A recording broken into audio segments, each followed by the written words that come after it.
Too often, when you look through Facebook, Instagram and image sharing platforms, it tricks you into believing that likes equate to greatness and followers mean status. As photographers and artists, we are doomed.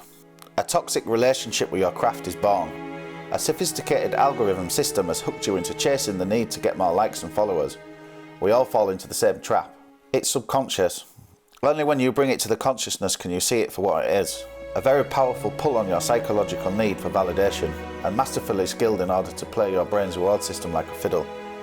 Those that are successful play in the same system too.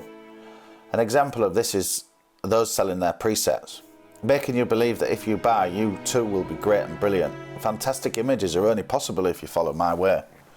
Forgive them though, for they do not know what they do. The algorithm puts them on a favourable pedestal, built on the notion and general acceptance that lots of likes must mean their work is great. But more often than not, the work that is produced is predictable and self-censored in order to fit the algorithm's rules. The rule is that if it gets plenty of likes, it must be okay, right? The amount of likes an image received is by no means the mark of great work, and you must leave this mindset behind. Stop getting in the newsfeed dinner queue waiting for the validation of a nod by means of a like, because that reward day doesn't come. Instead, your bar starts getting higher, and when you don't match it, you feel deflated because the next hasn't performed like the last, or the one before that. Now you chase harder. Validation has been tasted. If only for a brief moment, now you must do everything in your power to keep up with the last image that got so many likes. Is that what you want from your work? A like or a thumbs up in order to feel pride, or to fit into the limiting and creativeness destroying algorithm system? If you do, then your journey will stall. Inspiration will dwindle. The addiction of this terrible system will kill your creativity and turn it into a poison. I know this from my own experience, so I don't speak as a preacher, but as a victim of the system too.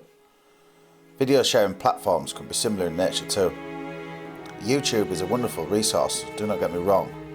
There is a wealth of information to be obtained from the teaching available, but you must not stay in the perpetual loop of clickbait videos that offer to enlighten you to becoming the best photographer in the world, when the reality is the only way to improve is to be out in the field with your camera as much as it is physically possible.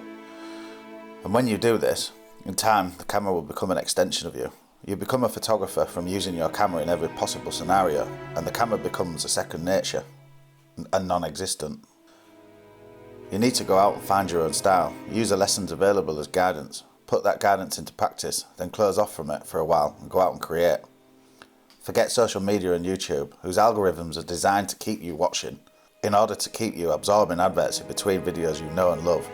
You only have to see the emergence of shorts and reels. 30-second videos means more space for adverts.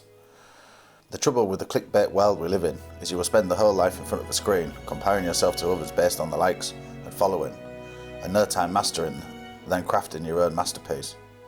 Don't get me wrong, YouTube and social media has its purpose, but you must not let it turn your craft into an addiction for likes.